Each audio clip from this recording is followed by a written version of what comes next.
여러분 안녕하십니까? 목포 MBC 5시 뉴스입니다.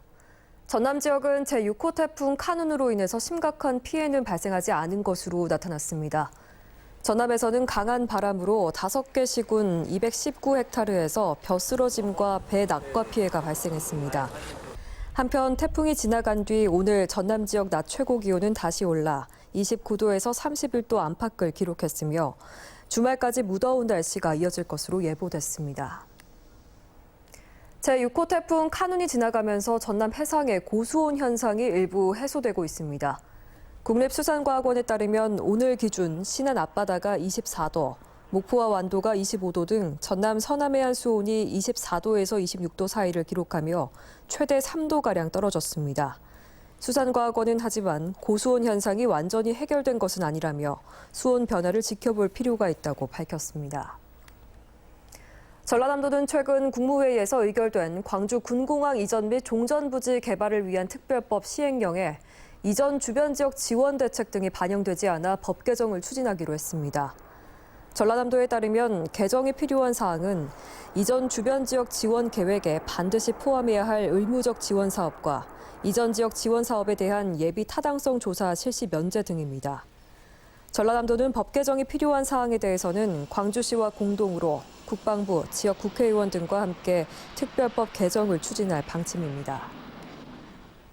더불어민주당 전남도당은 내일 장흥통합의학 컨벤션센터에서 후쿠시마 원전 오염수 태양 투기 저지 대책위 발대식을 개최합니다. 이번 발대식에는 우원식 총괄대책위원장과 전남 지역 국회의원 등이 참석할 예정입니다. 최근 장흥과 보성, 완도 등 전남 지역 어업인들은 후쿠시마 원전 오염수 방류 철회를 촉구하는 해상 시위를 벌였습니다. 어젯밤 11시 40분쯤 진도군 의신면 창포리의 한 돼지 축사 창고에서 불이 나 출동한 119에 의해서 1시간 20분 만에 진화됐습니다. 이 불로 창고 일부와 악취 저감 장치 등이 타서 소방서 추산 6천만 원의 재산 피해가 발생했으며 소방당국은 정확한 화재 원인을 조사하고 있습니다. 전남에서 올해 들어 두 번째 온열 질환 사망자가 발생했습니다. 지난 8일 순천에서 60대 남성이 자택 마당에 쓰러진 채 발견돼 병원으로 옮겼지만 다음 날 숨졌고 온열 질환 추정 사망자로 분류됐습니다. 지난 2일 영암 대불산업단지 인근 도로에서도 몽골 국적의 50대 남성이 온열 질환으로 쓰러져 숨졌습니다.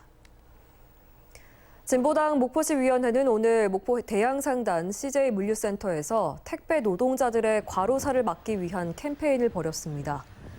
진보당은 오는 14일 택배 없는 날을 맞아 13일부터 사흘 동안 택배 업무를 하지 않는다며 시민들의 이해와 쿠팡의 동참을 촉구했습니다. 장흥 정남진 천문과학관이 오는 13일 오후 4시부터 다음 날 새벽까지 페르세우스 유성우를 관측할 수 있다고 밝혔습니다. 페르세우스 유성우는 1년 가운데 가장 화려한 유성으로 손꼽히며 올해는 시간당 최대 90여 개의 별똥별이 떨어질 것으로 예상되고 있습니다. 목포시와 목포지방해양수산청은 수산물 가격 안정과 소비 활성화에 적극 협력하기로 했습니다. 목포시와 목포지방해양수산청은 매주 수요일을 수산물 데이로 지정해 구내 식당과 가정에서 수산물 먹기에 동참하기로 했습니다. 또 양 기관 전 부서 직원의 수산시장 이용을 독려하고 추석 명절에는 공직자 수산물 사주기 운동을 추진할 계획입니다.